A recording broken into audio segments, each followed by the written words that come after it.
committee at any time. Today we'll hold our first hybrid hearing with members appearing in person and remotely and witnesses appearing remotely. Pursuant to the latest guidance from the attending physician, anyone present in the hearing room today must wear a mask covering their mouth and nose if they are not fully vaccinated. The committee has masks available for any member who needs one. It is my hope that with everyone's cooperation, we can protect the safety of members and staff and their families at home and continue to have more opportunities to work together in person. As a reminder, members participating in the hearing remotely should be visible on camera throughout the hearing. Members appearing remotely are responsible for controlling their own microphones and can be muted by staff only to avoid inadvertent background noise. Statements, documents, or motions must be submitted to the electronic repository to scccc.repository@mail.house.gov. Finally, members or witnesses experiencing technical problems should inform the committee staff immediately. Well, good afternoon. Thank you all for joining this hybrid hearing. Today we'll talk about transportation investments for solving the climate crisis. And I now recognize myself for 5 minutes for an opening statement.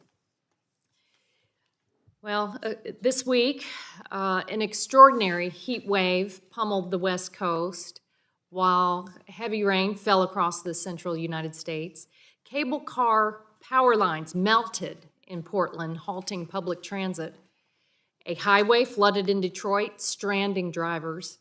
The hazards of the climate crisis on transportation was all too clear. So it's fitting today that our hearing will focus on transportation investments critical for solving the climate crisis. And you know, after World War II, our country and Congress made national infrastructure a priority. A network of roads, bridges, and transit systems connecting businesses and communities coast to coast. And at the time, it was a historic achievement that quite literally transformed our economy and the way we live. But that infrastructure no longer meets the challenges of today and the needs of the 21st century. More than 40% of our public roadways today are in poor or mediocre condition, and more than 46,000 bridges across America are structurally deficient. Motorists are spending nearly $130 billion a year on extra repairs and cost, and they're forced to drive on deteriorating roads. Not only are our roads and bridges in disrepair, our transportation sector is making these problems worse. The transportation sector is the top source of carbon pollution in the United States, accounting for nearly a third of all emissions in our country in 2019. Ironically, our transportation infrastructure is both vulnerable to the impacts of climate change while contributing to its causes. We face another historic moment in our history. Will we continue the failing status quo, or once again transform and improve the way we live our lives? I think the answer is clear. We must respond with generational investments to help communities adapt and become more resilient to the challenges of the climate crisis. At the same time that we modernize our transportation systems to cut carbon pollution and create new family-sustaining jobs. That means expanding manufacturing of American-made low and zero-emission vehicles. It means investing in a national network of chargers to make electric vehicles a reality for millions of Americans. It means investing in public transit and redesigning roads that are safe for walking and biking. And we must not repeat the mistakes and injustices of the past. Communities of color and low-income communities suffer the consequences of climate disruptions disproportionately. When extreme weather hits, the harshest impacts are felt by Americans who have limited access to transportation and other essential community services, or who are already facing economic hardship. What's worse, the same Americans already face harsher climate risks, including the negative health outcomes associated with poor air quality. And in many cases, they're the same Americans whose communities were divided as highways were paved right through their neighborhoods. That's why, as we invest in 21st century infrastructure, we must center environmental justice. We must heal the harms of the past, using this opportunity to elevate historically excluded communities. Thankfully, we have solutions at hand. The Invest in America Act, which the House is debating today, takes important steps to clean up our transportation sector, including investing more than $8 billion in highway, transit, and rail projects that will reduce carbon pollution. It also invests in programs to mitigate the threats posed by extreme weather before disasters strike, and it will expand clean transportation choices for millions of Americans. It's all part of President Biden's vision for solving the climate crisis, which he outlined earlier this year in the American Jobs Plan.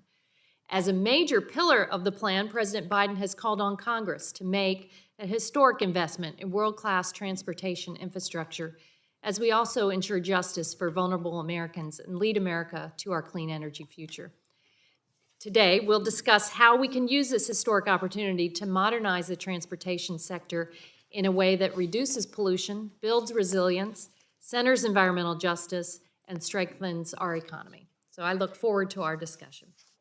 At this time, the chair now recognizes the ranking member, Mr. Graves of Louisiana, for 5 minutes for an opening statement.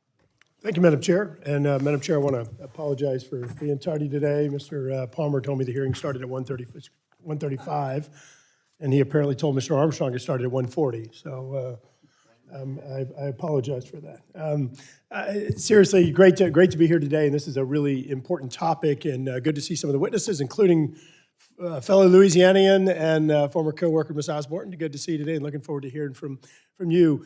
Madam Chair, as you noted in your opening statement, the extraordinary progress that we've made in the energy sector in terms of reducing emissions and keeping costs down and continuing to largely meet the need of U.S. energy demand, it's been extraordinary within the power sector. And as a matter of fact, as a result of some of the efforts that have taken place in the power sector, the United States is leading the world in reducing emissions. And as we've discussed here on numerous occasions, we've reduced emissions in the power sector in the United States more than the next 12 emissions-reducing countries combined. And I do believe, as we move forward, we have much opportunity in the transportation sector to see some important and great successes. As a matter of fact, I want to thank Chairman DeFazio in the transportation bill that's under consideration on the floor just this week.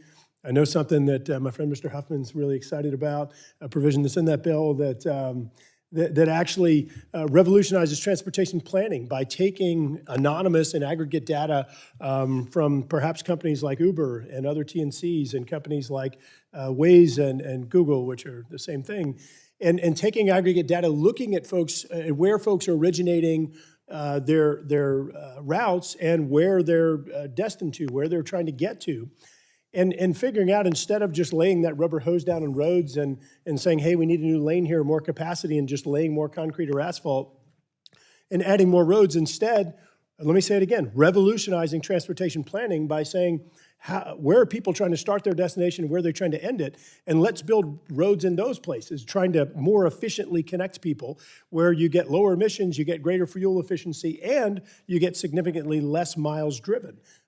So, Mr. Huffman, I know you're a big supporter of that. Another opportunity in the transportation sector that is being advanced under the legislation under consideration on the House floor is one that would do a better job trying to communicate to ITS systems and traffic lights that let the lights know how many cars are coming in different directions. That way you can begin setting proportional red and green lights and arrows and things like that. That way you don't have all the stopping and starting of cars, which is where you have the greatest emissions, is in that acceleration process. So look, I know that the main focus has been on electrifying our vehicles and moving to EVs, which clearly long-term is an important part of a lower emissions strategy, but there are other technologies that we must keep in play, because I do think when you look at the existing state of technology and the performance of these vehicles, you've got some big challenges. Look, Ms. Osborne and I are from South Louisiana, and as you know, you got a lot of trucks pulling boats around, going to fishing in the Gulf of Mexico, and the current capabilities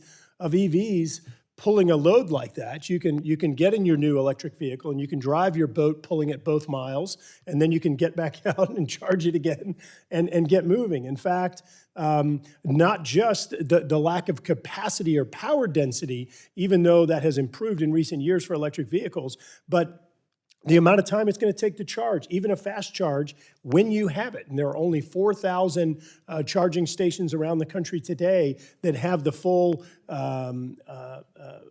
capacity to do the full quick charge. I believe you're still looking at 45 minutes. Well, consumers aren't going to accept lower, and I was being a little dramatic on my 2 miles. I've driven pulling a boat, but it's significantly less than a gasoline vehicle today.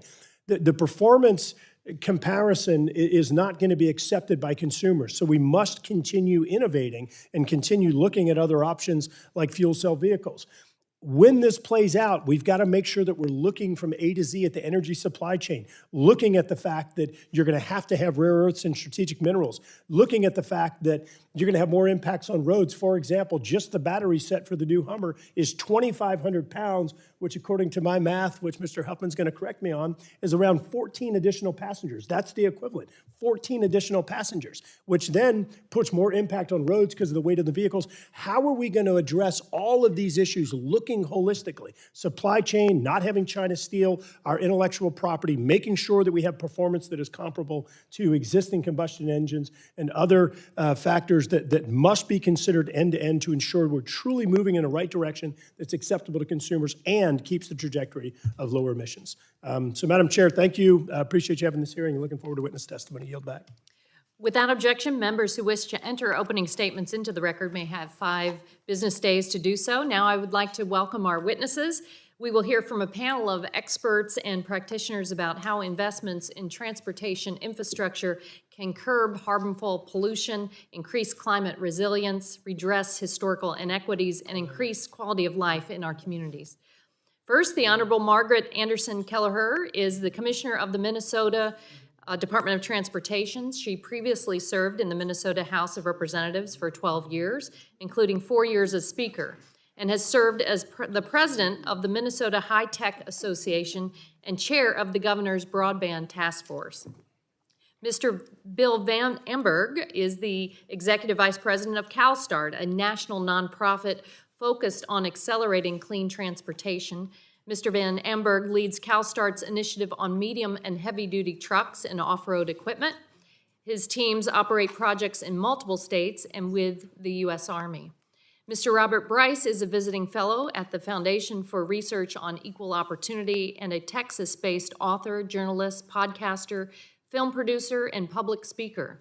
He spent 12 years as a reporter for the Austin Chronicle and was the managing editor of the Houston-based Energy Tribune. From 2010 to 2019, he was a senior fellow at the Manhattan Institute. Ms. Beth Osborne is the Director of Transportation for America, where she leads an alliance of leaders from across the country working to ensure that states and the federal government invest in smart, homegrown transportation solutions. She previously served as the Acting Assistant Secretary for Transportation Policy at the U.S. Department of Transportation. Without objection, the witnesses' written statements will be made part of the record. With that, Commissioner Anderson Kelleher, you are now recognized to give a 5-minute presentation of your testimony. Welcome. Good afternoon, Chair Castor, Ranking Member Graves, and members of the subcommittee. Thank you for the opportunity to testify regarding transportation and climate effects in Minnesota. My name is Margaret Anderson Kelleher, and I'm honored to serve as the Commissioner of the Minnesota Department of Transportation. Climate change is already impacting Minnesota, from our people, wildlife, plants, to waters, historic resources, outdoor recreation areas, and our infrastructure. Minnesota is getting warmer and wetter. Average temperatures in Minnesota have increased by nearly 3 degrees Fahrenheit statewide. Warmer temperatures mean more maintenance costs, more dangerous ice on our roads, less time to transport heavy loads during the winter months. Extreme heat events are also a major concern and problem. This year alone, we saw over 43 incidents of pavement buckling or exploding due to extreme heat already. Minnesota is experiencing more damaging rains, 65% increase in the number of 3-inch rain events, and mega rain events, which are more than 6 inches, are 4 times more frequent than the prior 3 decades. Heavy precipitation creates many challenges, and can literally wash away our roads and bridges, or result in increased debris flow that causes bridges and culverts to fail. We also know that climate change does not impact all communities equally. Low-income people, often those who are Black, Indigenous, and people of color, are the most likely to be negatively impacted, despite contributing the least amount of carbon pollution. MnDOT has dedicated resources to understanding the current and future climate change in our state, and we are working to make our system more resilient in a way that centers on equity and public health. In particular, we are working to develop a statewide extreme flood vulnerability analysis tool to improve local downscale data for evaluating future flood risks to our bridges, large culverts, and pipes. This helps us to make better data-informed decisions about projects based on the likelihood and magnitude of climate risks and seriousness of factors such as traffic volumes, evacuation routes, access to medical services, freight needs, and detour lengths. State departments of transportation are the primary agencies responsible for transportation planning and programming. We believe it's our responsibility to lead in reducing carbon pollution from transportation. Like the United States as a whole, transportation is the #1 source of carbon pollution in Minnesota. In 2017, MnDOT adopted greenhouse gas emission reduction goals for the transportation sector to align with statewide carbon and greenhouse gas emission goal reduction. In 2019 and 2020, our MnDOT Pathways to Decarbonizing Transportation project and our Sustainable Transportation Advisory Council engaged with the public, private, nonprofit, and citizen leaders and businesses to identify and implement strategies to reduce carbon pollution. We believe that long-term ongoing partnerships between the public and private sector can be a model to help avoid the most catastrophic consequences of climate change. Today, MnDOT is leading the way on several initiatives, including setting a goal to reduce vehicle miles traveled, promoting electric vehicles and EV charging, reevaluating our approach to congestion management, and deprioritizing lane capacity, which both induces demand and can cause new costs to a woefully underfunded system. Minnesota is not on track to achieve our greenhouse gas emission goals. MnDOT is working hard to change that, but federal support and partnership is needed, which is why we are encouraged by the proposals in the Invest America Act proposed by the House. In 2016, we led a multi-state effort to encourage Federal Highway Administration to modernize performance measures. We are encouraged to see similar reporting considered now and encouraged to see federal technical and financial support for states who do this as a new task. We recommend financial incentives rather than penalties for states that can develop the capacity. The proposed new pre-disaster mitigation program would go a long way to help modernize federal climate risk standards.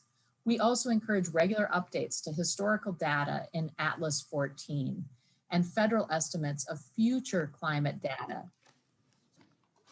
We also need improved data and tools beyond Atlas 14 that are downscaled and consistently updated and actionable. Of course, electric vehicle charging and infrastructure is critical as well. And we also support urging the consideration of broadband as transportation infrastructure. Finally, we encourage federal investment to improve accuracy of travel demand modeling, and this will help us ensure more accurate travel forecasts and help states achieve performance targets and make cost-effective, sustainable decisions for the use instead of the general purpose lane expansion. Madam Chair and members, thank you for the opportunity to speak with you today. Future generations are relying on us to make these important decisions to address climate change and transportation. I'll be happy to answer any questions. Thank you, Commissioner. Mr. Van Amberg, you're now recognized for 5 minutes to give a 5-minute presentation of your testimony. Welcome. Thank you very much, Chair Castor and Ranking Member Graves, distinguished members of the Select Committee. Thank you for this opportunity to discuss transformative transportation policies that can combat the climate crisis. I serve as the Executive Vice President of CalSTART, the nation's largest and oldest clean transportation technology industry consortia. Our mission is to create and support an industry that cuts emissions while creating good jobs. Our members, nearly 300, including all of America's major car, truck, and bus makers, plus the new electric-only manufacturers, their major and emerging component suppliers, as well as leading US fleets, utilities, and others.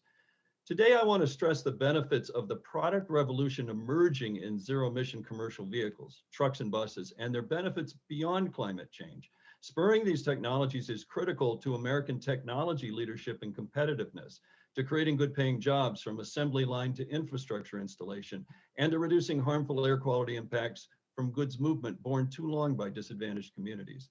We have submitted detailed comments to the Select Committees just on these points. To realize these benefits, the time to accelerate the deployment of zero-emission commercial vehicles, congressional action. Medium and heavy-duty trucks represent only about 4% of total vehicles on the road worldwide, but they have an outsized contribution to climate and air emissions, including nearly 30% of on-road greenhouse gas emissions and between 60 and 70% of nitrogen oxides or NOx, a major component of air pollution. E-commerce adds to this. Thus, decarbonizing this relatively small number of vehicles provides big paybacks in emissions reductions. Second, truck manufacturers are bringing these zero-emission vehicles to the early market in low volumes sooner than many anticipated. Every major North American truck maker has zero-emission trucks in early production, not just delivery vans, but also full Class 8 big rig tractors used to haul goods around regions such as from ports to distribution sites. Fleets are interested because these vehicles show the potential of a better business case. Now, CalSTART has developed a beachhead strategy to fast track this transformation by focusing on those applications best suited for this success first, then moving into heavier and longer range segments next. Electric transit buses were America's beachhead. Now the technology is expanding to school buses and delivery and heavy distribution trucks. Now we have a tool to track the global number of models coming to market. By 2023, the available models will expand by 30%. Heavy duty models will expand by 80%. Third, global competition is not idle. Our global commercial vehicle Drive to Zero program allows us to track the significant Asian and European investments being made in infrastructure and purchase incentives, investments aimed at owning technology and manufacturing leadership for these nations. So fourth, there is a strong need for federal leadership and a strong partnership with industry in the US to support tech demonstration, to expand domestic manufacturing, and to incentivize our fleets to deploy these vehicles in communities that need them most. Now, the Select Committee's majority staff report last year recommended several approaches that CalSTART's companies support, including the need to create commercial vehicle incentives, an approach we've long advocated and we're pleased to see included in the President's American Jobs Plan, as well as the need for charging and refueling infrastructure along highway corridors and manufacturing supply chain support. Several of these recommendations are moving forward. The Invest in America Act proposes significant investment for the Zero Emission Bus Grant Program, putting us on track to meet the deployments called for by Congresswoman Brownlee's Green Bus Act of 2021. It also proposes robust funding for alternative fuel corridors, and we thank the chair for her amendment to the Invest in America Act to give states more flexibility to support the purchase of zero-emission commercial vehicles and infrastructure. However, in the early market, when volumes are low and costs are higher, there is nothing more critical than point of sale or cash in lieu of vehicle purchase incentives. Truck makers and fleets consistently tell us that traditional tax incentives do not influence commercial vehicle purchase decisions. Fleets need the vehicle cost reduced at the time of sale. In our written testimony, we've described the success of this model at the state level in several states in which we have put this practice into play. But a truck purchase tax incentive coupled with direct pay component at the federal level, as we recommend, would accelerate zero-emission fleet integration in all states, deploying nearly 480,000 clean trucks and buses, providing the emissions equivalent to taking 4.5 million cars off the road, and supporting 55,000 direct and indirect jobs over the next decade. We thank the Select Committee for its good work to date, but really stress the important work yet to do. I look forward to answering questions. Thank you very much. Mr. Bryce, you are now recognized for 5 minutes. Yes, thank you. Good afternoon. Over the past 15 months, I've written a book, published a book, I've co-produced a feature-length documentary, and I've launched a podcast, all of which talk about the importance of electricity to humans and society. Darkness kills human potential, and electricity nourishes it.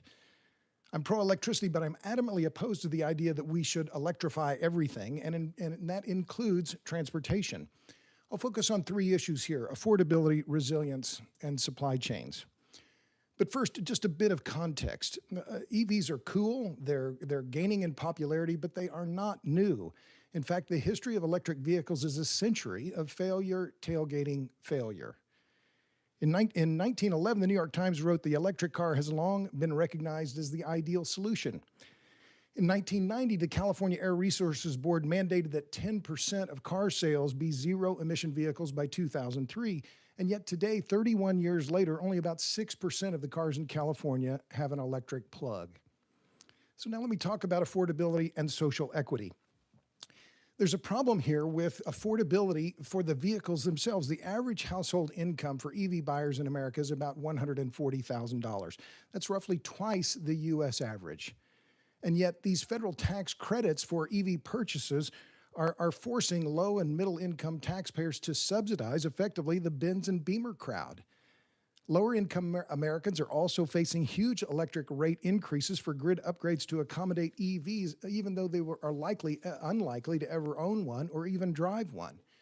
This can be seen by looking at a report that was issued earlier this month by the California Energy Commission, which estimated the state, this is California alone, will need 1.3 million new public charging stations by 2030, with the likely cost of something on the order of $13 billion. The same report says California may need 5,000 megawatts of new generation capacity just to recharge EVs. Meanwhile, blackouts in California are almost certain this summer, and electricity prices, as I wrote in my piece in Real Clear Energy last Friday, are absolutely exploding. Last year alone, California's electric rates went up 7.5%, and the state estimates they'll rise by another 40% by 2030. This in a state with the highest poverty rate and largest Latino population in America. How is racial justice or social equity being served by these regressive policies? California demonstrates how not to manage an electric grid and how difficult and how expensive it is to deploy EVs at scale. Now let me talk about resilience. Electrifying everything is the opposite of anti-fragile. Electrifying transportation will put all of our energy eggs into one basket. It will make the grid an even bigger target for terrorists, cyber thieves, or bad actors. It will reduce resilience and reliability in case of a prolonged grid failure, in cases of natural disaster, equipment failure, or human error, all of which are inevitable. Attempting to electrify transportation also makes little sense given the ongoing fragilization of our grid due to increased use of weather-dependent renewables and just-in-time natural gas. Since 2016, the number of grid outages per year, what the DOE calls major disturbances and unusual occurrences, has nearly tripled. The blackout in California, or the blackout here in Texas, which I suffered through in February, as well as the blackouts in California, are indicative of the fragilization of our grid. Finally, let me talk about supply chains. Mass adoption of EVs will make the U.S. more dependent on China. Electrifying half of the U.S. auto fleet would require, in rough terms, 9 times the world's current cobalt production, 4 times global neodymium, 3 times global lithium, and 2 times global copper. Except for copper, China has a majority share in the processing of all of those materials, including a 90% share in rare earths, which includes, of course, neodymium.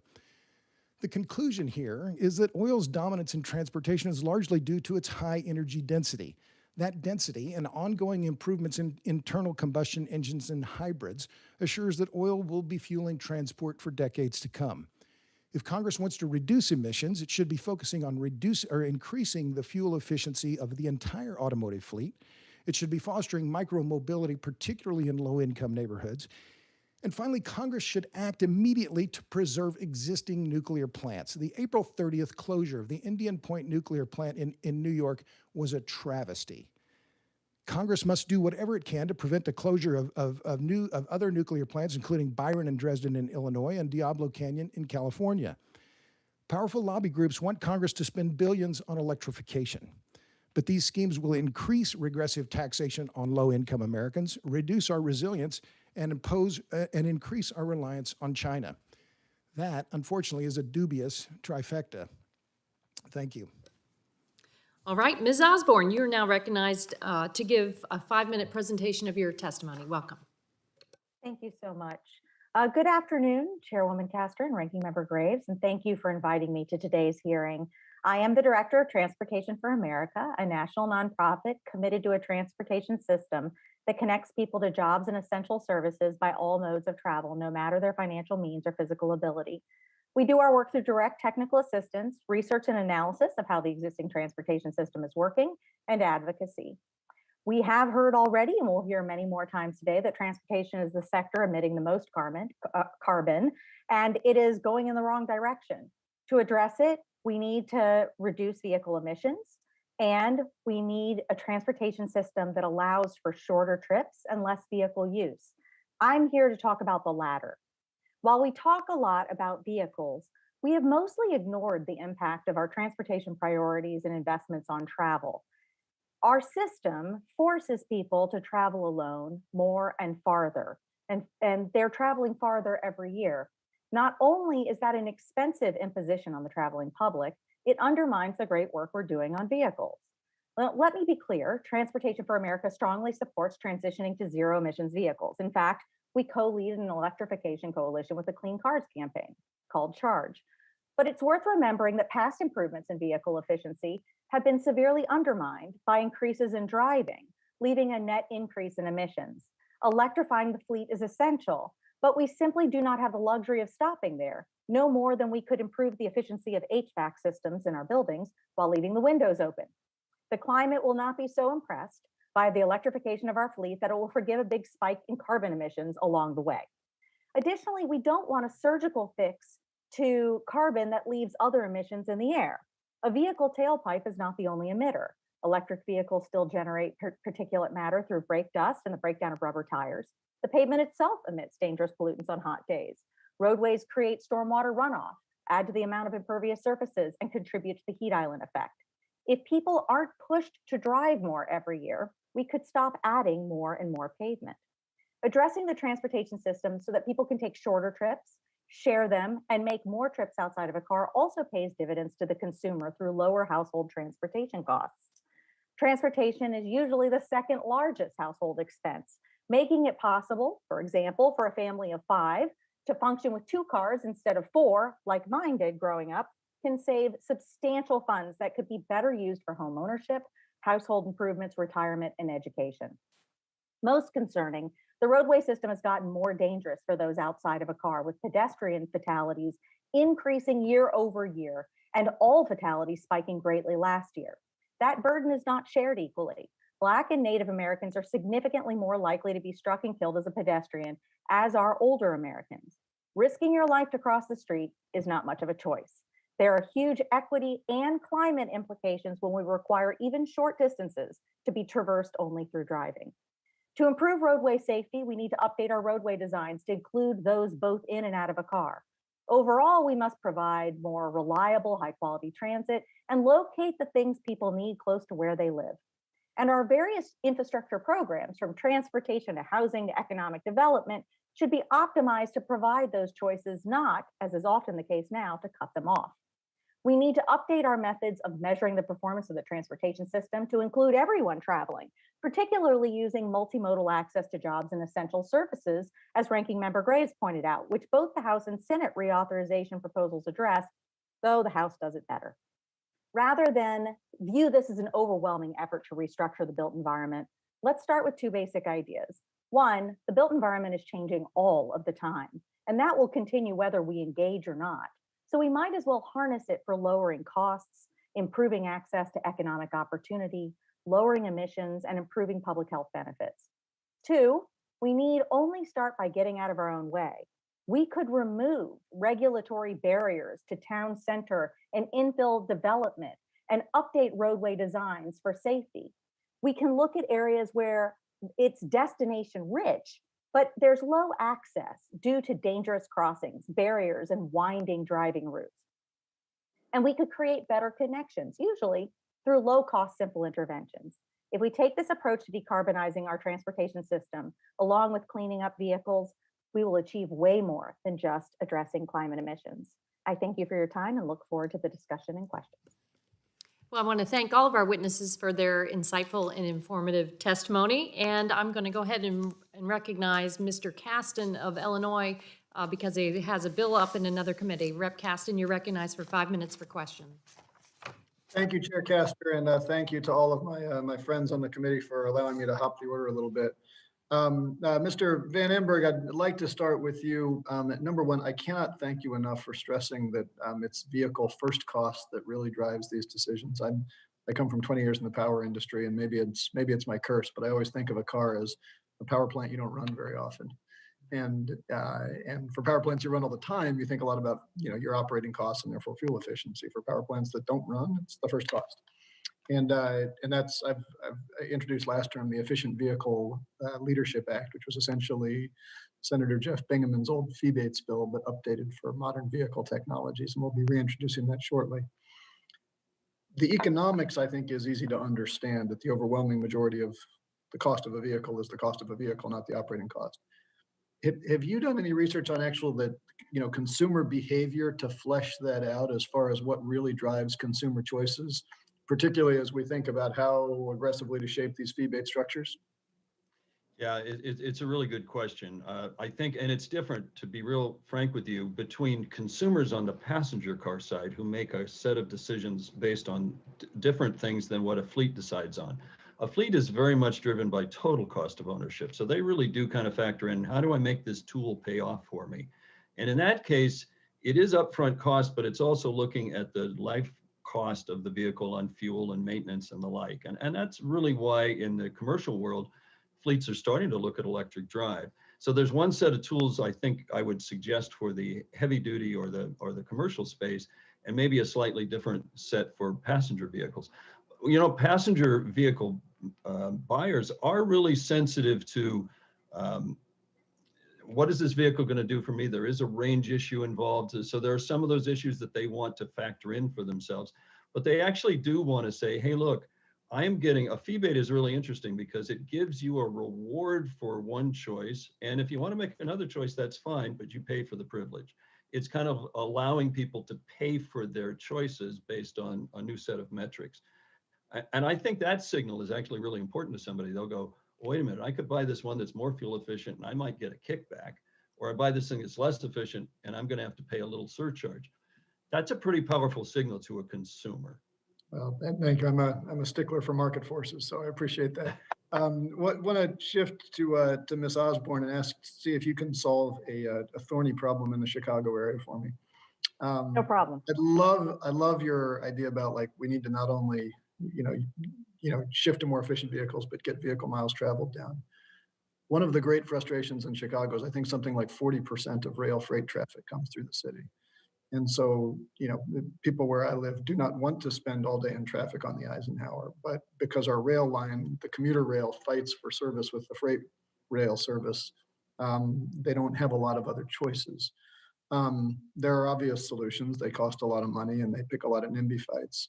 Have you heard any really robust solutions for the Chicago area specifically, but also for regions like Chicago, where you have this wonderful rail network, but a rail network that really wasn't designed with commuters in mind? Yeah, it's a very good question, and you really gave me a tough one too. Oh, I gave you a minute and 20 seconds. So I should just fix all the rail problems in Chicago. I grew up in New Orleans, and we also have a confluence of a ton of rail lines that go through areas that don't necessarily work with the community that exists there now. It is a complicated issue, and especially in these urban areas that need to accommodate not just the traditional modes of rail or modes of transportation from freight rail and commuter rail, but all kinds of new modes of travel. It's getting more complicated. And it's one of the reasons I think our old tools that we continue to rely on are so unhelpful in addressing some of these circumstances. But when it comes to these cities that have a confluence of not just freight and people moving, but people coming in and out of the region, I think we're probably going to have to put some real money into separating those various users. So with 20 seconds left, this is totally unfair, Commissioner Kelleher, but do you have any thoughts on, I know you've put some thought into shifting to a VMT-based fee structure. And I'm always struck by the fact that people will willingly give private information to Google that they don't want to give to the United States government. Any guidance on how, what have you done to ease the uptake to a VMT system in Minnesota? Well, thank you for the question. And I think that the first thing is we're working in partnership with our other states around the country on the issue of what is going to be the replacement for what typically is called, the fuel tax cliff at some point into the future. I think we shouldn't overblow that cliff though right now. It's still a workhorse of what we do. We are working on voluntary pilots with Missouri, with Kansas, with Iowa, to work on these issues of particularly how rural users feel about vehicle miles traveled and adoption of vehicle miles traveled. Not so much focused on what the fee will be, but focused on the technology and comfort with the technology.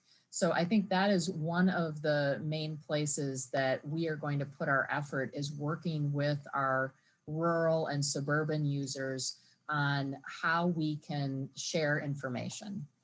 Thank you. And I'm over time. I appreciate the chair's indulgence. I yield back. Mr. Armstrong, you're recognized for 5 minutes.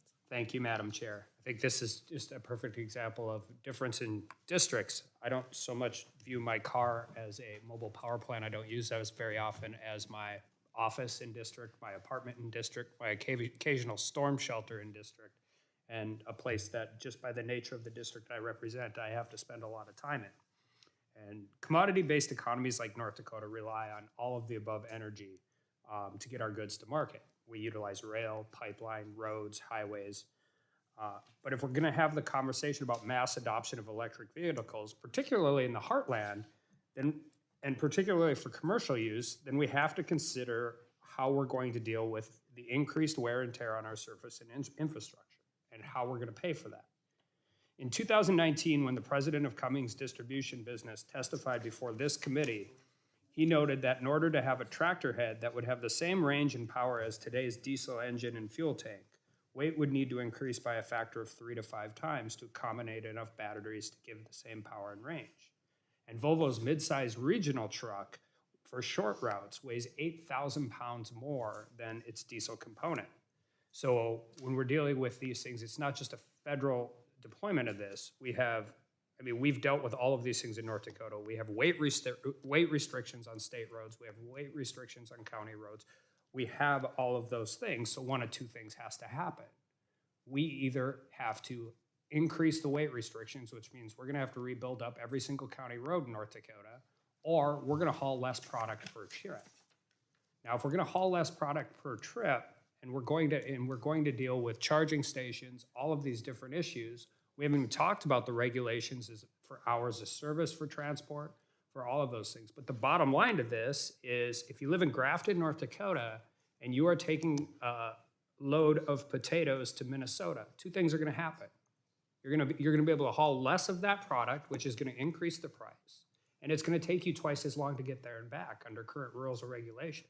So what does that mean? We're going to increase the cost for ag products, which we produce and provide to the entire country and the world, and none of that increase in cost is going to go to the producer. In fact, we're going to actually increase the cost of the producers as well. So the people in the middle who are going to make this are going to be dealt with in transportation. And so when we talk about increasing the cost, not only about charging stations, giving subsidies to $80,000 Teslas, we have to recognize that as we deploy this under current technology, the cost of the goods we haul in those trucks is going to go up. So Mr. Bryce, in your testimony, you discussed taxpayer-funded subsidies given to EV buyers, publicly funded charging stations, and grid upgrades needed to support electrification. But it's not just those subsidies that benefit EV drivers at the expense of those who drive internal combustion engines. Every time someone purchases fuel, they pay a tax, which funds infrastructure. EV drivers don't pay into the system, but operate vehicles that are heavier than their internal combustion engine counterparts. Can you discuss how this pushes the burden of road maintenance onto drivers who do pay fuel taxes? Yes, thank you, Representative Armstrong. Yes, this is one of the thorny problems with electrification of transportation, is that you have unequal distribution of benefits. I was noticing in Colorado, they passed some electrification legislation, and they talked about reduced maintenance costs for those automobiles. Well, those reduced maintenance costs accrue to the owners of the EVs themselves, not to society as a whole. So I think this issue of the motor fuel tax is one that, again, that Congress is going to have to take on, and it's a difficult one because the Congress already, as I recall, the Biden administration is not in favor of increasing the gasoline tax. But so some of the states do have, as memory serves, about 24 states have enacted some higher fee on EV drivers. But again, that's highly, it's differentiated among the states. I will make one point quickly about North Dakota, sir, which is that the adoption of light-duty vehicles, EVs in North Dakota, has been very low. If memory serves, less than 1,000 EVs in the entire state. So there's also a very uneven distribution of EVs among the states, and in North Dakota, South Dakota, the northern states, there are very few of them. It is very cold in North Dakota, and a lot of people drive long distances. And that's just, those are the restrictions. We know this is going to deploy faster in urban areas, and I understand all of that. But as we continue to have this conversation and moving forward, I think it's important to recognize that there's a difference between a school bus in a school district in New Jersey and a school bus in a school district that covers 260 miles, not because people want to drive more, because that's how far we go to get groceries sometimes. And with that, I yield back. Thank you. Rep. Bonamici, you're recognized for 5 minutes. Thank you, Chair Castor and Ranking Member Graves, and thank you to our witnesses. This is a timely hearing as we are marking the 1-year anniversary of releasing the Comprehensive Climate Action Plan, and also as the House considers the Invest in America Act to reauthorize surface transportation programs. I do want to note that my home state of Oregon, we've been doing great work in vehicle miles traveled, so people can look there for another example of where it's working to first pilot and then implement a program. We know, as we've heard this morning, that transportation sector is the largest source of energy-related carbon dioxide emissions in the country, and our most vulnerable communities are disproportionately affected by the resulting pollution. Fortunately, our Climate Action Plan and the Invest in America Act will help change this reality. We have a once-in-a-generation opportunity to build back better by investing in zero-emission buses, transit, electric vehicle charging stations, pedestrian and bike infrastructure, and decarbonize the transportation sector. These efforts, as we know, will create good-paying jobs and also support frontline communities. I want to start with Mr. Van Amberg. In Northwest Oregon, Daimler Trucks and Portland General Electric recently opened a new heavy-duty electric truck charging site in Portland's Swan Island Industrial District. The site, which is known as Electric Island, is designed to accelerate the development, testing, and deployment of electric commercial vehicles. It's of particular interest to our region, given the significant air pollution from traffic on the I-5 corridor, which disproportionately affects communities of color living in adjacent neighborhoods as a result of historically racist redlining policies. So, Mr. Van Amberg, what are the current challenges in deploying charging infrastructure for heavy-duty electric trucks, and how can Congress help address these obstacles to reduce emissions? Well, thank you so much for the question. And I think it is important for Congress to see that it is a phased out strategy, and in recognition of the points made by the previous congressman, these aren't going to be vehicles that are trucks that are going to be driving in every duty cycle immediately right away. They're going to be phased out as the technology improves. But what we could be doing, the first charging is going to be at the truck depots and the bus depots and their return to base fleets. The next round of charging really needs to be in fast charge hubs in our cities and towns. And then kind of that next phase, which is what Congress is really looking at and is right, is charging along our corridors and the key corridors so that we can connect key cities together, like Portland with Salem or Salem to Eugene. So these kind of things where we can start to build out from our depots to our cities to key corridors is really the next line. And what we need to do is seed that early market. Private industry will jump into this, but they need some help to start seeding those first applications as volumes come up. Thank you. That's very helpful. Ms. Osborne, the Pacific Northwest, as everyone knows, faced a record-breaking heat wave the past several days with temperatures exceeding 100 degrees for multiple days. It was 115 degrees at my house 2 days ago. TriMet, the Portland metro area's transit agency, temporarily suspended the MAX light rail service after the unprecedented temperatures pushed the system's cables, which contain copper, to its limit. And TriMet noted that the MAX system is designed to operate in conditions up to 110 degrees, which should be all right because the average high temperature in Portland is usually 77. But of course, it exceeded that. So, Ms. Osborne, how can Congress help local transit agencies better prepare for the increasing consequences of the climate crisis? And what steps do we need to take immediately to make sure that our transportation system is more resilient? Yeah, it's a really important question. I have a colleague, one of our staffers is located in Portland and has been keeping us abreast of the difficult situation out there. But clearly, we're going to have to start to anticipate and plan for these kinds of events because they're going to become more frequent all across the country. We here in DC are also experiencing pretty high temperatures for the time. So I think some of the things that the House bill has included in terms of planning for resilience and incorporating climate change in our planning is going to be essential. Putting real money into retrofitting these systems to be able to handle the conditions they're going to see more frequently, whether it be high temperatures or fires or flooding or whatever else is going to come with climate change, is going to be important. And I think what's even more important is making sure we don't put out anything new into the world that isn't equally as prepared. What we don't want to do is continue to create problems that need to be retrofitted with our programs that we're creating now to retrofit past problems. Thank you so much. And as I yield back, Madam Chair, I just want to address the issue that was raised about the weight of electric vehicles. I serve on the Science, Space, and Technology Committee, and I know with a combination of the research and the increase in consumer demand, I'm sure that the weight issue is going to be addressed so that we are lowering the weight of electric vehicles. And with that, I yield back. Thank you. Mr. Crenshaw, you are recognized for 5 minutes. Thank you, Madam Chair. Thank you for holding this hearing. Being about transportation and in context of the broader conversation on environmental justice and how to define that, I want to narrow down or zero in on how these two issues might conflict. Ms. Anderson-Keller, you talk about environmental justice quite a bit in your testimony. I'm curious what legal definition you're operating off of and how you use that to plan projects in Minnesota.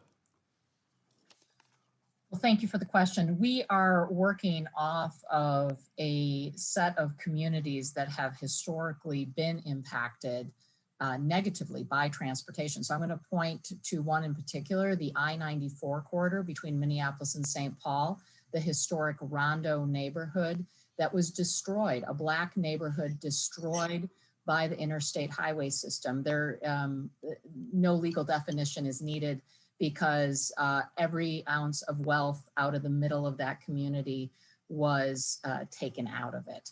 So now we are working on the Rethinking I-94 project, which it has a number of goals. One of the goals is to lessen the health impacts of the highway system on the community. It is also to increase the economic wealth of the community by reconnecting potential land bridge. This sounds like good development and planning, just generally speaking, but that's not an environmental justice definition. As you said, there's no legal definition. And this matters quite a bit because as we exalt this notion of environmental justice to such an extent that it becomes fodder for groups to sue, it becomes fodder for the federal government to perhaps sue states and stop certain expansions based on a definition that apparently does not exist. And so you got to define it at some point. The White House has sought to define it with their Council on Environmental Justice report from Gina McCarthy. I mean, would you generally agree with that report?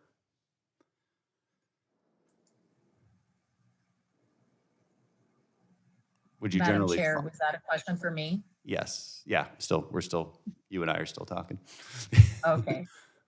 Yeah. Thank you, Representative. We actually use the definition from the 1994 Environmental Justice Order as our legal definition of environmental justice. All right. Okay. Can you explain what that is then? Like, what are some of the Uh, definitions involved in that one? So, Representative, I'll have to get back to you on the legal definitions in the 1994 Environmental Justice Order. Okay. Look, the White House has come out with something, and I imagine you guys will probably agree with it. Now, I find it a little troubling because it specifically says that federal investment dollars that flow towards things like, quote, road improvements or automobile infrastructure would not benefit communities and wouldn't meet the do no harm standard required under environmental justice. And I'd like to insert this report into the record.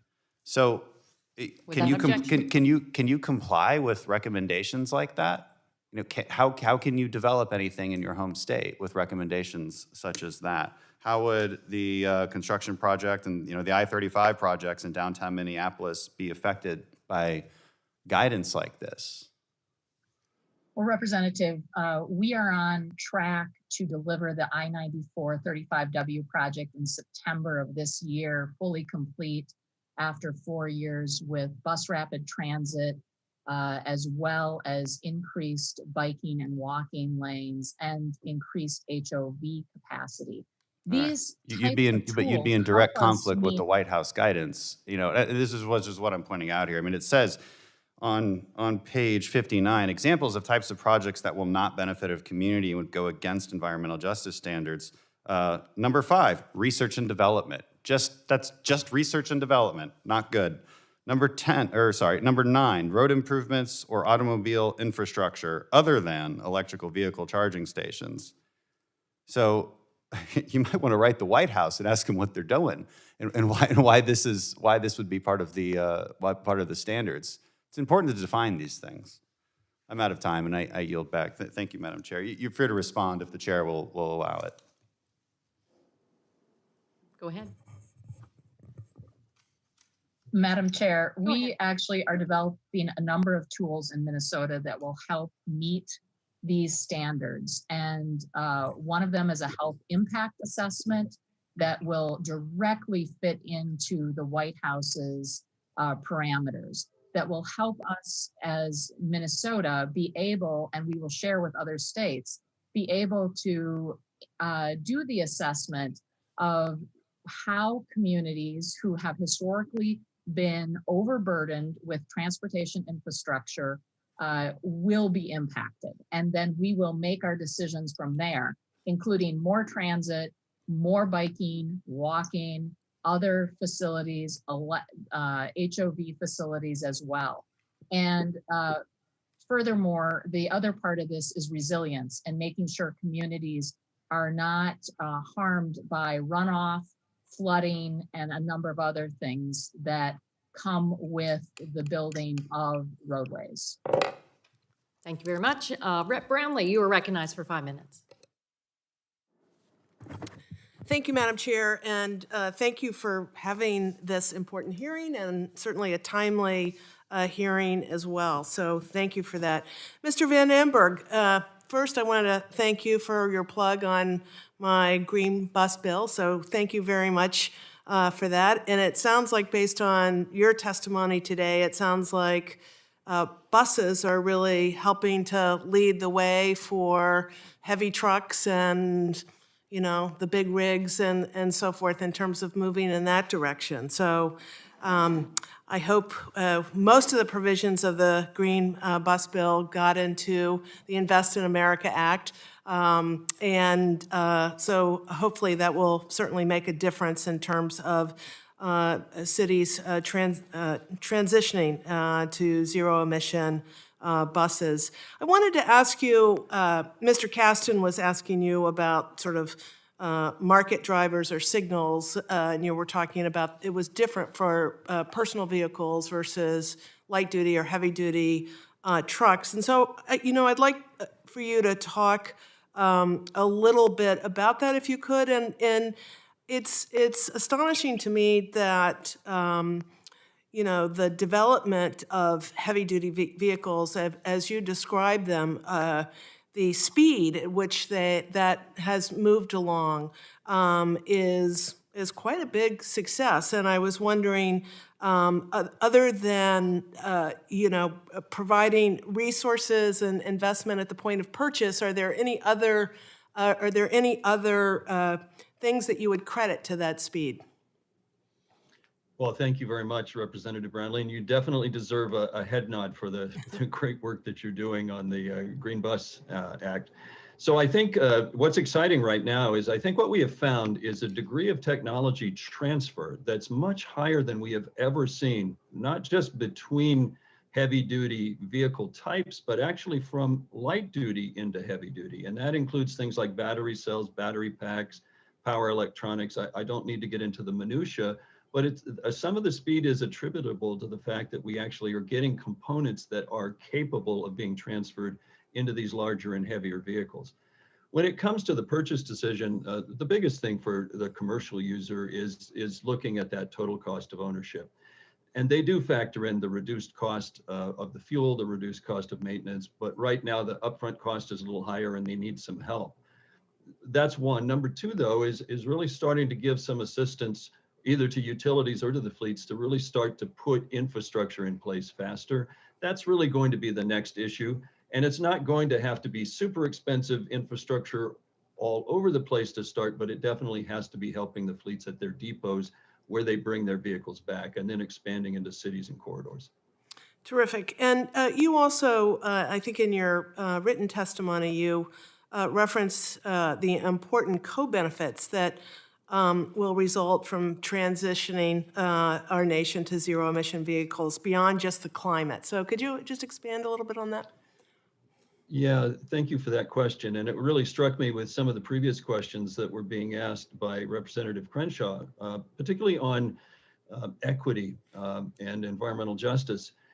These, as opposed to cars, big trucks operate a lot of the time, they operate a lot of hours, and generally they're operating in places where people are bearing the brunt of that higher pollution load from those vehicles. And disadvantaged communities actually exist. You can see them really clearly on the map. You can see where the emission load is. You can see where the lower economics are. And you can layer that and see it. We've really targeted in all of our work, and just an example from California in the incentive program, 60% of the trucks that get incentive funding in California actually are trucks that operate in the community. It's not only something that's climate, and it also is good for jobs. It's actually getting more micro-focused emissions reductions in the key communities that count. And so I think that's really an important one. Thank you for that, and I just really have a half a minute, but quickly to Commissioner Kelleher. I was curious to know how Minnesota has deployed vehicle charging stations to maximize their impact while keeping equity in mind. So I have. Thank you. You can, Can I respond? please answer briefly, thank you. Okay. We have over 1,000 level 2 charging stations, over 200 fast chargers. We have about 20,000 vehicles on the road right now that are electric vehicles. We have a report of a dealer near the Canadian border who has 50 orders for the F-150 Lightning truck.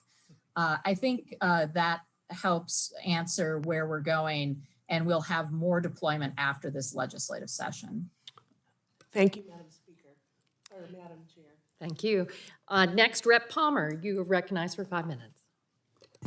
Thank you, Madam Chairman. I want to go back to Mr. Bryce and talking about how the plans put forward by my Democrat colleagues and the Biden administration will impact rural communities, and particularly the transportation bill. There's no funding for new roads. Those are, and there's a huge amount of funding for mass transit. That really doesn't help people in rural communities, what many of my liberal friends consider flyover country. Doesn't that create not only an economic injustice, but an energy injustice for families and households in those areas? Well, Representative, this is one of the big challenges that Congress has to deal with is the urban-rural divide. And this is present of course, in our politics where mostly Democratic voters live, or a lot of Democratic voters live in cities, and more conservative and Republican voters live in what you call flyover country. But it becomes particularly, I think, problematic when it comes to the transportation sector because, as you point out rightly, a lot of this money is directed toward projects that will benefit people who live in cities and provide more mobility in cities. But I talked about California in my written testimony and also in my spoken testimony because it's another example there of some of these inequities about the concentration of EVs being a lot of take up in urban areas, but not in rural areas. You've written an article that was in the New York Post entitled "Lower Middle Class Americans Will Pay a Fortune for Biden's Wind Power Plan," and you talk about some of that. But I also would like to bring to the committee's attention a letter from Jim Cooper, I believe is an African-American member of the Budget Subcommittee in the California Assembly. And he talks about the Public Policy Institute of California reports that California residential electric power rates are almost 56% higher than the average in other states. And he really talks about how, a point you just made about the electric vehicles, about the renewables, and how most of the benefit of that's going to the coastal cities, and the brunt of the cost is being borne by people who really can't afford it. I want to move go ahead. to something else, and in particular, going back to, as we think about our transportation grid, how important it is to build new roads, and particularly in urban areas. We talk about the amount of pollution that and emissions in those areas, but one of the reasons we have so much, and there's a great report from the University of Alabama, they've been doing a study with Texas A&M University, and it's based on data taken every 15 minutes at hundreds of locations for almost every mile of major roads in 494 U.S. urban areas, looking at the amount of, the impact of congestion. And the way you reduce congestion is not to try to force every urban area to adopt mass transit and get people out of their cars and then on trains and buses. It is to improve your infrastructure, your transportation system, reduce the amount of time that people spend in congestion in their cars, and it reduces emissions. Do you want to comment on that? Well, I don't know the study you're talking about, sir, but I would make one quick comment about the issue of vehicle miles traveled, which, you know, I'm just studying what's going on in California. Latino groups, a group called the 200, which is a coalition of Latino leaders in California, have sued the state over their VMT rules because they're saying that these are regressive, that they are increasing costs and reducing mobility for low and middle income consumers, and that's a problem because mobility is essential for people who are working class folks, and they want to own a home, and having higher VMT charges means that it limits their ability in terms of home ownership because it limits their mobility. I recommend people read your articles in the Post, but I've got one other thing. In your testimony, you commented on the threat that we have to our power grid. And there's a report from Lloyd's of London on the solar storm risk to North American electric grid. And I keep telling people that we've got other issues that we need to address that I think are more pressing than CO2 emissions. And I'll just quickly tell you that the total U.S. population at risk of extended power outage from a Carrington-level event, that was a severe event in 1859, is between 20 and 40 million with durations of 16 days to 1 to 2 years and a cost of $600 billion to $2.6 trillion. We have got to prepare for things like that. I agree with you, Representative, and this is it's an issue I bring up in my new book, that the electric grid is very fragile, and we've seen the fragilization of the grid, these extended outages. It's one reason why more Americans are buying standby generators.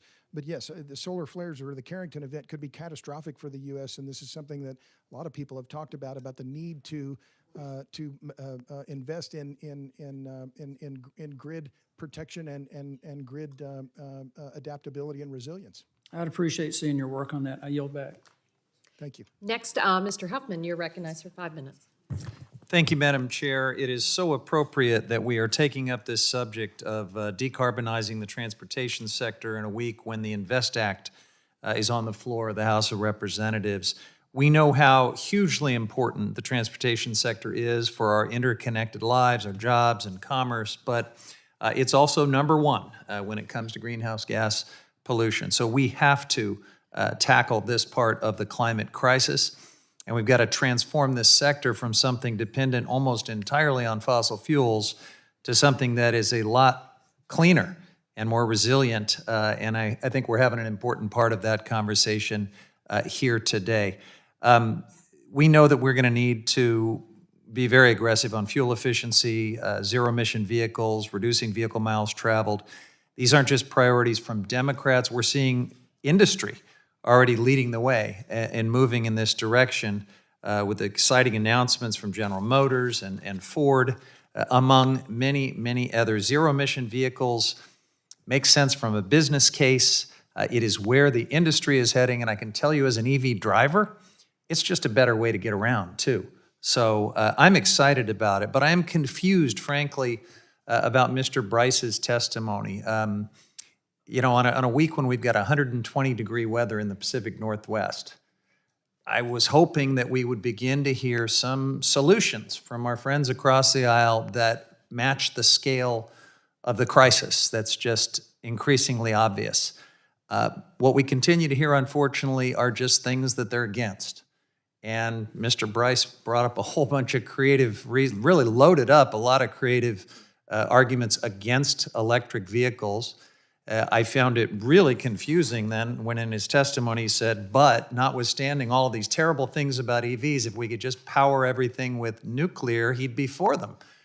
That is some cognitive dissonance. But I just want to announce, or I just want to invite our friends across the aisle that at some point, instead of just vilifying Green New Deals and proposals to electrify vehicles, we got to get you in the game of coming up with solutions that match the scale of this crisis. We really have to change that conversation. But Mr. Van Amberg, since Mr. Bryce did bring up this specter of electric vehicles causing the California grid to collapse, I'm going to just start there with you and invite you to. Mr. Huffman, can I respond to your? Well, this is my time, Mr. Bryce, and yeah, I'm going to ask Mr. Van Amberg to respond to what you said in your testimony, if you'll allow me to do that. So, Mr. Van Amberg, are we going to put an excessive strain on the grid? Can the grid handle this move toward electrification that we're seeing on transportation in California? Yeah, it's always, it's a good question. Thank you, Representative Huffman. It's always worth our looking and taking a deep look at this. From the point of view of the transmission grid, there really is no issue with having sufficient electricity, even to start putting the big rig trucks onto the grid as that starts to happen. The utility sector does need to really grow out. And this is part of something that I think we can all agree on, is modernizing our grid. And the distribution grid is in great need of further beefing up. Because even as we put in new load for buildings and businesses and the like, the utilities often don't have enough power in their distribution grid. Plenty of power at the transmission side, not enough at distribution. And we need modernization for a variety of things. We're concerned about cybersecurity, much less, Carrington level events. So I think, we're all, I think, can agree on that. But no, the grid is not going to suffer some cataclysm from transportation. In fact, one of the beauties, I think, that we're seeing is that a lot of, say, bus depots, as they're starting to put in, say, 50 to 100 electric buses on a site, are starting to put in backup power that can actually add resiliency to the grid. It's distributed energy resources and backup power. I was going to ask you about Ford that. F-150. Yes, the Ford F-150 video showed a truck that was powering a home and pushing power in the opposite way onto the grid. I was going to ask you, is there a scenario in the future where EVs plugged into the grid actually become something that fortifies the grid? Absolutely. We're already seeing it with school buses as they're parked during the day and charging. They actually become a backup power source. Some vehicles have been used in disasters actually to power forward the relief crews. So yes, we're already seeing this. And we basically, when they're plugged in, they become backup power assets to the grid and adding resiliency to it. So yes, this is already starting to happen, and it is part of the future grid build we need. Thank you, Madam Chair. I yield back. Thank you. Ms. Miller, you're recognized for 5 minutes. Thank you, Chair Castor and Ranking Member Graves, and thank you all for being here today. The topic before us is so important. As most of our discussions this year have centered around infrastructure, it's critical that we focus on how to address this issue in a bipartisan manner.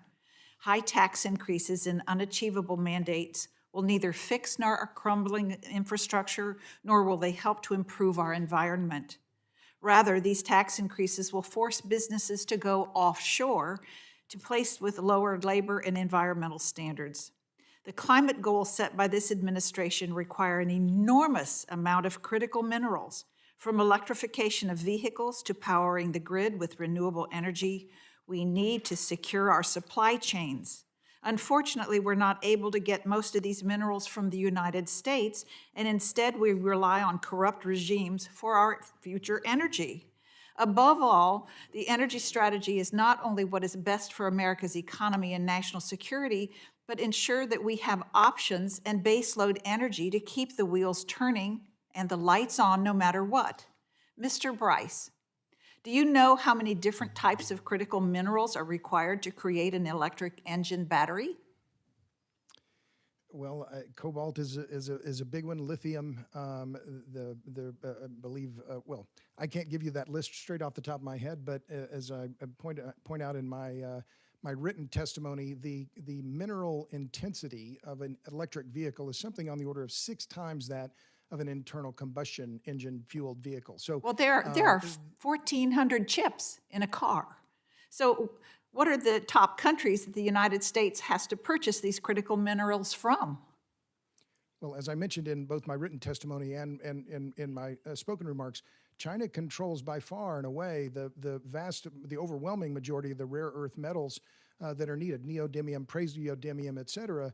And you know what, as I've thought about this in advance of this hearing, for most of my life, the United States and Congress have been talking about getting off of OPEC and demonizing OPEC, demonizing oil, foreign oil, and yet this idea that we're going to transition to electric vehicles means we're going to hand our supply chain control to the Chinese. I just don't understand it. So what does our reliance for these critical minerals do for our national security? Well, I think it clearly jeopardizes that national security if we're going to make EVs the only option. And therefore, that's one of the reasons why. And I understand Representative Huffman doesn't necessarily like me talking about California, but California, why is it that the state they only have 6% of electric vehicles on the road today? Is it possible that consumers don't want them in the volumes that the state has mandated? Well, this is the critical issue. I'd rather talk about our supply chain and how in the world we are going to secure our supply chain. Well, I think in many, if you're serious about it, I just don't think it's possible for the kind of ramp up globally of the volumes of critical minerals, copper, neodymium, cobalt, et cetera, that will be required to meet this demand for EVs. And I cite in my written testimony the work that Professor Richard Harrington of the Museum of Natural History of London did in 2019 in his letter to the British government underscoring this problem. Absolutely, thank you. The clock got messed up, and I would like to yield the rest of my time to Mr. Palmer. Go ahead. You're recognized, Mr. Palmer, for two minutes. This is awesome. Shows the vulnerability of the grid. Yeah. Now, let's pretend it's 2 minutes. How about that? Okay, thank you. That's what it was. I try to be fair. Mr. Bryce, in your testimony, you highlighted how current EV policies lead to energy poverty, and I want to touch on that a little bit more. I grew up dirt poor. I understand the strain and stress on family incomes, how hard it is to make ends meet. And can you explain briefly, because I've got less than 2 minutes now, how these policies lead to that inequality? Well, I think first and foremost, sir, it starts with the purchase price of the vehicles themselves. I went to the Costco near my house a few months ago. There was a Chevy Bolt in front. It cost $46,000. For that much money, I could buy a new Mercedes-Benz or a new BMW. I could buy 2 Toyota Corollas. Okay. I mean, working class people just simply can't afford the initial purchase price. Well, apparently wealthy people can't afford them because they're the ones taking advantage of these enormous government subsidies that, for these vehicles. Aren't we still subsidizing the purchase of these vehicles? The federal tax credit is in fact, and I'll just add one other point, sir. For many homeowners, many residents, they don't have an ability to recharge electric vehicles at their homes. This is a point that the General Accounting Office has made over and over, that the refueling infrastructure, the recharging infrastructure for EVs simply isn't there. And as I mentioned in my written remarks and in my testimony just a few minutes ago, the scale of the chargers that are going to be needed is just it's almost beyond I want imagining. to stick to the cost to lower income families because they can't afford to charge the vehicles there. They can't afford to buy the vehicle, but in their utility rates, they're helping pay for the people who can't afford those charging stations. Is that a fair assessment? That's a fair assessment. It was a point that was made by Assemblyman Jim Cooper, who I wrote about him in a few months ago. There's one Senate district in California, a Senate district in the Bay Area, that by itself got 9 times it got as much in EV rebates in California as 9 other Senate districts combined. That's just it's not fair. I think that was mentioned in Mr. Cooper's letter, and I appreciate Yes, sir. you yielding time, and I yield back. Thank you. Next, we'll go to Rep. McKeechin. You are recognized for 5 minutes. Thank you, Chairwoman Castor, for convening us today, and to the witnesses, I thank each of you for joining us. As we look to transform our economy and move towards a net zero carbon future, it's critical that we prioritize decarbonization of our nation's transportation sector. This will, of course, help us tackle the challenges of the climate crisis and lower carbon emissions. Maybe more important, though, are the opportunities we have to reduce air pollution, which often impacts disadvantaged and environmental justice communities disproportionately. We can also rethink what transportation means for our communities, reconnecting areas which have long been segmented and isolated due to careless highway planning. In Richmond, this led to Interstate 64 intersecting the Chaco Hill African Burial Ground, another in an unfortunately long list of desecrations of the site.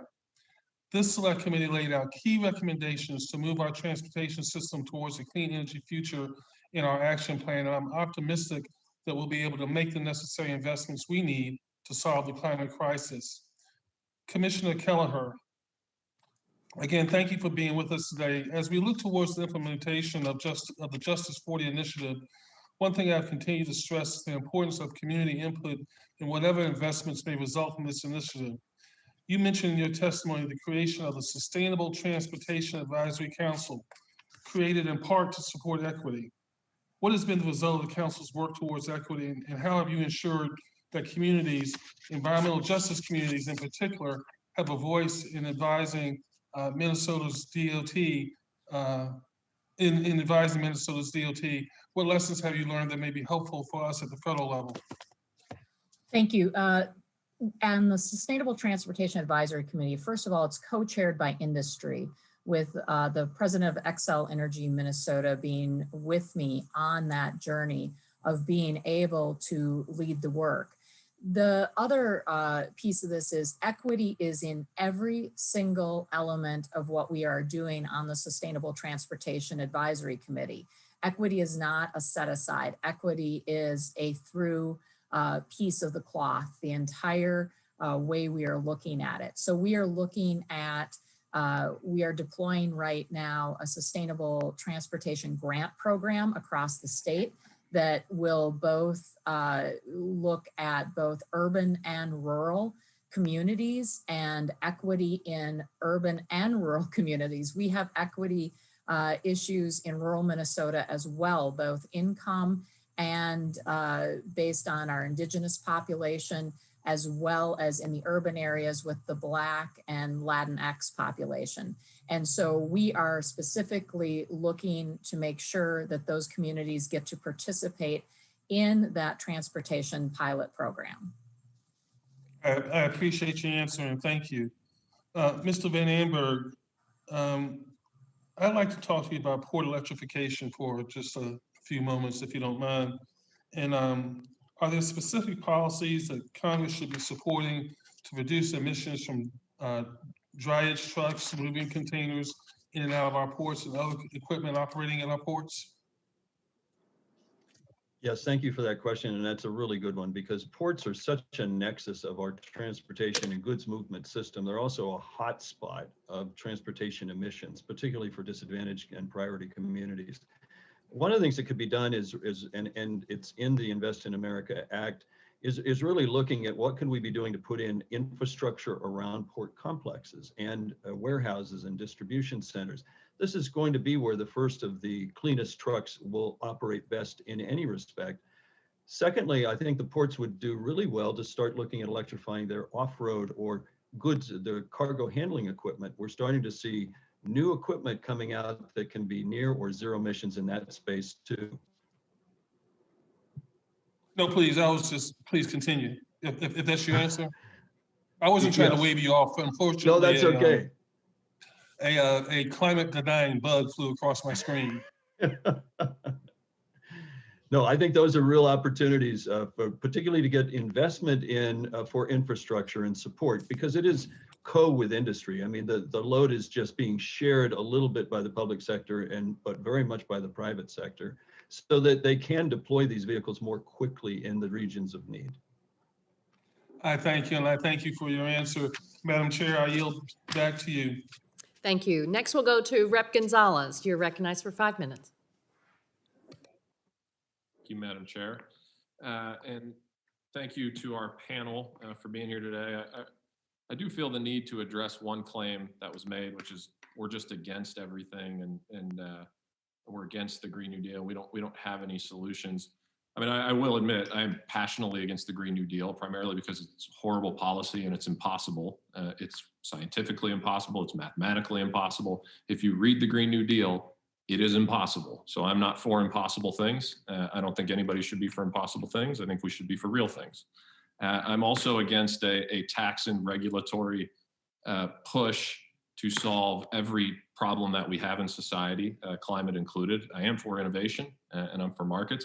I'd also remind this committee that Congress just passed the Bipartisan Energy Act of 2020.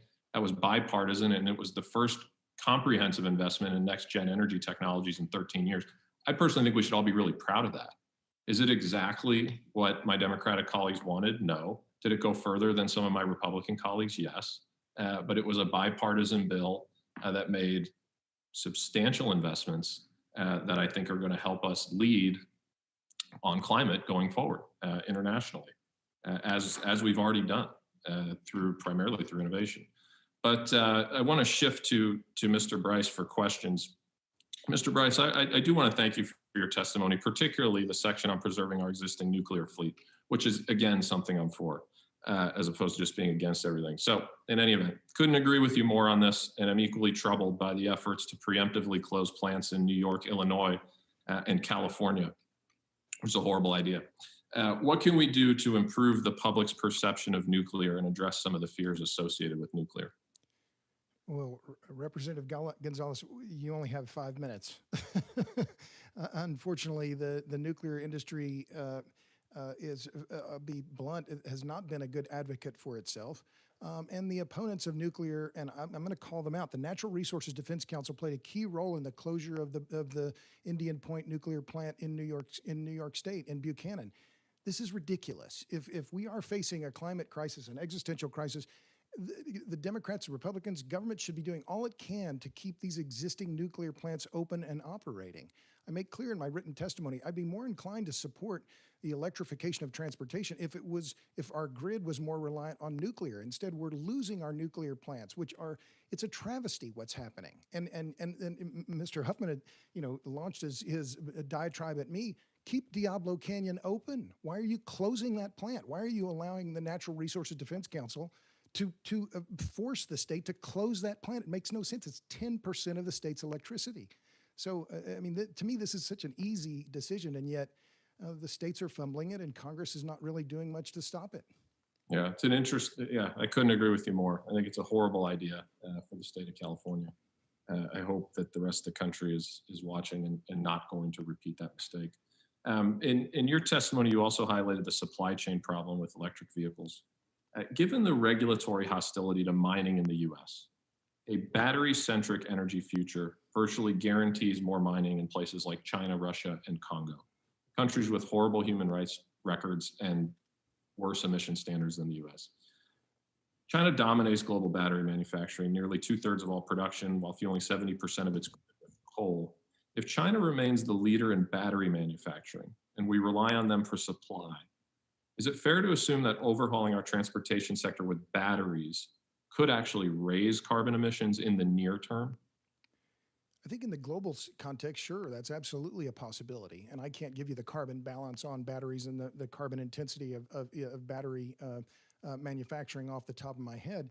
But I'd just add one quick point is that batteries are kind of like Goldilocks. It can't be too hot, it can't be too cold, you can't recharge them too fast, you can't discharge them.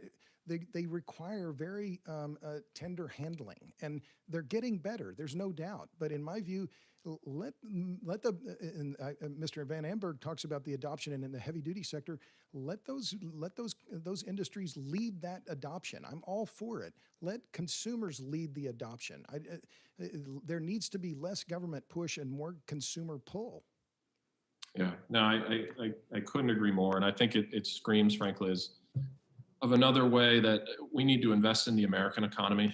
I think the clean energy future creates an enormous set of opportunities on this. I think hopefully everybody agrees for our economy, but we have to make the right investments. We have to reshore this mining. We have to make sure that we have the right production and supply chain materials here in the US where feasible.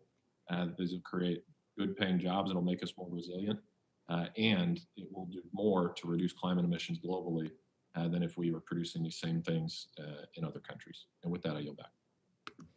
Thank you. Next, we'll go to Rep. Neguse for 5 minutes. You're recognized.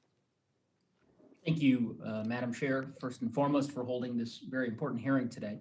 By reducing carbon emissions from the transportation sector, as we've currently heard, or as we've heard today, rather, currently the largest source of greenhouse gas emissions in the United States, we can take much needed action to solve the climate crisis. And this is especially timely as the House is considering the Invest in America Act today, which I know some of my colleagues have referenced, which I believe to be bold legislation that will invest in our nation's roads and bridges while preparing our infrastructure for the impacts of climate change. As we are seeing in my home state of Colorado, highways, transportation infrastructure are not immune to ultimately the impacts of climate change. I-70, a major highway through the mountains of Colorado, it is really critical for Colorado residents, tourists, and commercial traffic. It has seen repeated closures due to mudslides over the burn scar of last year's devastating Grizzly Creek fire. So we know that smart investments in transportation can reduce our emissions, improve our climate resiliency, and address historic inequities in health and quality of life across communities.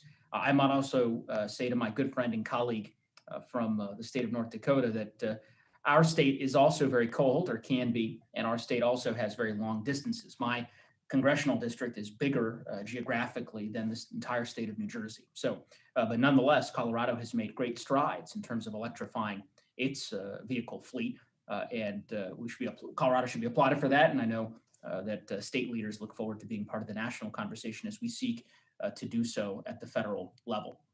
My questions would be primarily for Commissioner Keller. I want to say thank you for your testimony. I appreciate your dedication to reducing emissions, to increasing climate resiliency, and to addressing environmental justice issues across the transportation sector. My district, like many others, faces challenges to our transportation infrastructure because of climate change, in particular from extreme wildfires and the resultant increased flood risk in those areas post-fire, as I mentioned, and obviously to the communities that are downstream.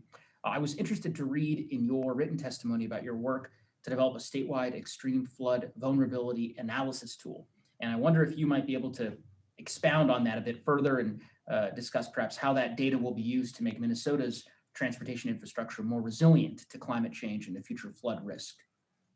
Representative, this is one of the most important things we can be doing right now, to be able to use the data that is available, to update that data of Atlas 14, to be able to make sure that the flood measurements that we are using in this data can really help us analyze the impact of high water, flood, and debris-related events on bridges, culverts, and pipes across the system, because that is a true vulnerability in what we are facing today.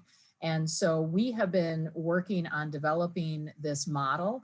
It will be built into our asset management system so that we will know, because we don't have enough money to build new roads in Minnesota. We have barely enough money to fix the roads we have. And when we have a catastrophic event, and I think many DOT commissioners across and secretaries across the country would tell you this, they have to go scrambling to find those resources or lean on the federal government. Having this as part of the asset management set would be very important and a very important tool. Well, I certainly agree with you there. I applaud the ingenuity and innovation of your team, and my hope is that the tool can be emulated across different states, including my home state of Colorado.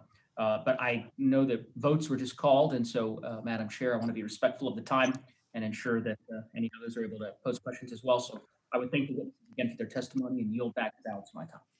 Thank you, Rep. Neguse. Next, we'll go to Ranking Member Graves for 5 minutes. You're recognized. Thank you, Madam Chair. Witnesses, I want to thank you all for the testimony. It's been very helpful and insightful. Mr. Bryce, I want to ask, looking back from 2001 to the current time, the trade deficit with China has increased by about 342%. Somewhere over that same time frame, spending for defense within China has increased from a range of 15 to perhaps $18 billion to in excess of $220 billion annually. There's been concern expressed here in this hearing about our dependence upon OPEC. Number one, I think the decisions that were made over the last 20 years that have moved in more of a China direction, I think most of us would now, with the benefit of hindsight, view as flawed decisions. I think that our dependence upon OPEC, many would view as flawed decisions. Right now, based at the time that we are at in regard to this evolution of new technology, looking back at this dependence upon China and growing dependence upon them, are we sort of moving in a direction of replacing, OPEC with China to some degree if we're not careful about how we move forward on supply chain, keeping in mind also their theft of our intellectual property? Well, yes, Representative, I think that's certainly one of the possibilities, and I mentioned that earlier, that since 1973, Congress has been promulgated policy after policy aimed at limiting our reliance on foreign supplies of energy. And now we are looking at an electric vehicle sector that is going to be almost wholly dependent on China. And to me, it's not necessarily a question of whether they will sell it, or is whether there's going to be enough supply. Because as has been discussed earlier, the limits on mining are real, and new mines take a very long time to develop. And so this idea that we're going to make some quick and easy transition to electric vehicles, I think it's going to be a long transition. As I mentioned in my written testimony, I cited Václav Smil. He says, energy transitions are protracted affairs, and that's just exactly the case. And one last point. The idea, electric vehicles are getting better, but the idea that the internal combustion engines are not standing still. We have the new HCCI engines, the new hybridization of engines, new diesel engine that Toyota announced a few years ago, a 20% increase in efficiency in one iteration. These are remarkable. Oil is going to be dominant in transportation for a long time to come. And it's not some conspiracy, it's just physics and basic math. Thank you, Mr. Bryce. You actually introduced a topic that I wanted to ask Commissioner Anderson Keller about. So according to, I think your Minnesota's DOT's plan, you've launched a project called Pathways to Decarbonizing Transportation. And of course, that would be a significant dependence upon electrifying the vehicles in Minnesota as part of that solution. Right now, some of the minerals that are needed for that to happen include copper. Current copper reserves are projected to be depleted in as few as 14 years from the present.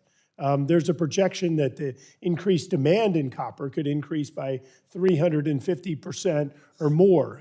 In your own state, There's a project, Polymet, that mining operation that's been trying to get underway for 14 years. It's adjacent to 2 other mining operations. I understand the state Supreme Court approved it, but it looks like there are continued lawsuits and obstacles being thrown in front. Keeping in mind the importance of those critical minerals and rare earths for you to achieve your plan, is that an operation that you support, or how do you suggest we balance that? Well, water is one of the most treasured things, Representative, in Minnesota, and that mine is right along the boundary waters. And so that is, I think, the issue that you see being played out in the courts and the regulatory framework. Our plan actually is not only electrification, it's also biofuels, which helps the ag community as well. Can I interrupt you real quick? It also is Commissioner, if I could just interrupt you real quick, I just want to get clarity. So are you opposed to the mining project because of the threat to the water? Is that y'all's position? Representative, I don't have a position on Polymet because that is not part of the Department of Transportation. All right. So I would like to continue on this for a minute, though. I just think it's so important. So many people, we keep talking about what our goals are, but we're not looking at the steps that are needed to actually get there. And we can't just suddenly say, hey, we want electric vehicles, or we want charging stations to pop up. You've got to produce the electricity. You've got to have the manufacturing capacity. I'm out of time, and I know they have a vote call, so I want to yield back, but it is so important that we think about the execution and how you can possibly do this and do it in a way that's based on America's resources. Yield back.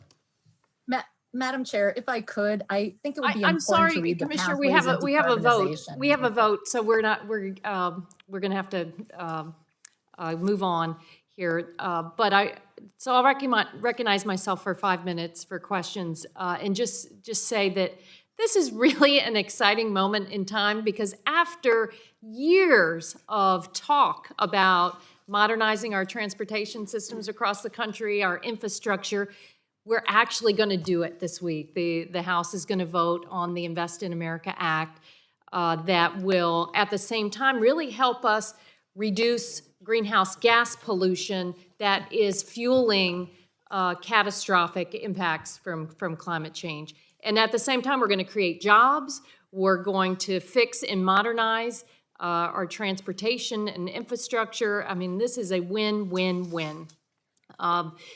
And we look forward to working with this committee on the solutions for the materials that we're going to need for clean energy. We had a good roundtable about that this month on critical minerals, and I think we'll have more to do in this area. But there are a few things in our climate crisis action plan where we called on Congress to prioritize maintaining and improving existing highways, and the Invest in America Act does just that. And I'd like to ask Ms. Osborne, because you've been central to the development of the Invest in America Act all along the way. How does the fix-it-first approach tackle pollution and resilience at the same time? I think folks out there across the country are interested. How are we going to fix our highways and help solve the climate crisis? I appreciate that question. First off, it focuses on our existing communities and gives us a chance to update the infrastructure where we are, so that we can remove barriers to short trips. The ability to cross the street in some places is very difficult, and to just allow people to walk around their own communities. That alone will have a big impact. It also, in focusing on repairing what we have before we build new, I believe that Representative Palmer said there was no money in this bill for additional highways, which is inaccurate. It just says that before you're allowed to build new highways, you have to have a plan for maintaining what you build, and you have to make progress on your backlog, which I don't consider to be anything radical. I just question why that hasn't always been the policy. And by doing that and focusing where people are, we're meeting their needs instead of pushing people further away from the things they need, which extends their travel shed, makes them travel more often for more things and further, and with that comes all the emissions. So, a focus on a fix it first, other than just being responsible caretaking of the taxpayer dollar, gives us a chance to update the system and ensure we keep investing where people are and keeping them closer to the things they need. And Ms. Osborne, you know, small towns, large towns all across America, they are hungry for better connections, safer streets. I mean, in the Tampa Bay area, we have an extraordinarily high fatality rate because of bicycle and pedestrians trying to share the road with cars. It's not safe, but this is happening all across the country.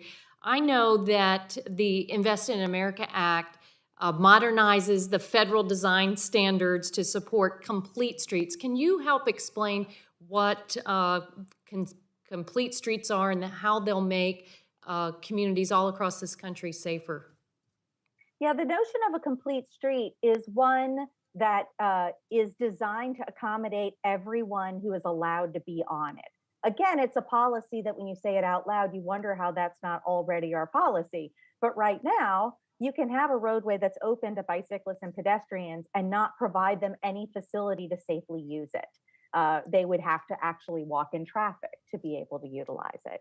So complete streets is just making sure that there's space and safety for everyone on that roadway. And after what we saw last year with a massive increase in crashes and fatalities, basically as congestion went away, we saw people drive much, much faster, which leads to more mistakes and leads to those mistakes being deadly more often. I think we can agree that there is something in the design of those roadways that is just out of date with the demands for today. And we care about that in the Climate Committee because if we can avoid people getting into their cars and instead walking on a safer trail or biking, that cuts pollution. And that is what the name of the game has to be, cutting greenhouse gas pollution if we're going to avoid the catastrophic impacts of the climate crisis. Well, I want to I'll complete my questioning here and thank the witnesses for your very insightful testimony. Without objection, we're going to enter a few things into the record. I know Congresswoman Brownlee, you wanted to offer a request. Yeah, thank you, Madam Chair. I wanted to enter this report into the record showing that California's average electricity bill is lower than half of the states in the United States. Everybody tends to say California has the highest. That's not true. Some of the higher states are Connecticut, Florida, Mississippi, South Carolina, Texas, West Virginia. As a matter of fact, West Virginia is has had the second largest increase in the country in terms of its electricity bill. So if we could insert this into the record. Without I would objection. appreciate. We'll enter that into the record. We're also going to enter into the record at the request of Congressman Crenshaw, the White House Environmental Justice Advisory Council, final recommendations on Justice 40, Climate and Economic Justice Screening Tools, dated May 21st, 2021, and the executive summary of the April 2021 report from the University of California, Berkeley, titled 2035, the report Transportation, which finds that transitioning to 100% zero-emission vehicle sales by 2035 will save consumers money, and that we can scale up the EV supply chains and add more clean energy to the grid to make that happen. I also want to note, so without objection, we'll enter those into the record. I'd also like to note at this time that this is the one-year anniversary of the announcement of our Solving the Climate Crisis Majority Staff Report, issued exactly 1 year ago, that made recommendations for action in the Congress to solve the climate crisis, reduce carbon pollution, and make our communities more resilient. Today, we're announcing a new tracker, so you can track our progress at climatecrisis.house.gov/tracker. I encourage you to do that because we have a whole lot more to do when it comes to clean energy and solving the climate crisis. So without objection, all members will have 10 business days within which to submit additional written questions for the witnesses. I ask our witnesses to please respond as promptly as you are able. Thank you all very much. The committee is adjourned.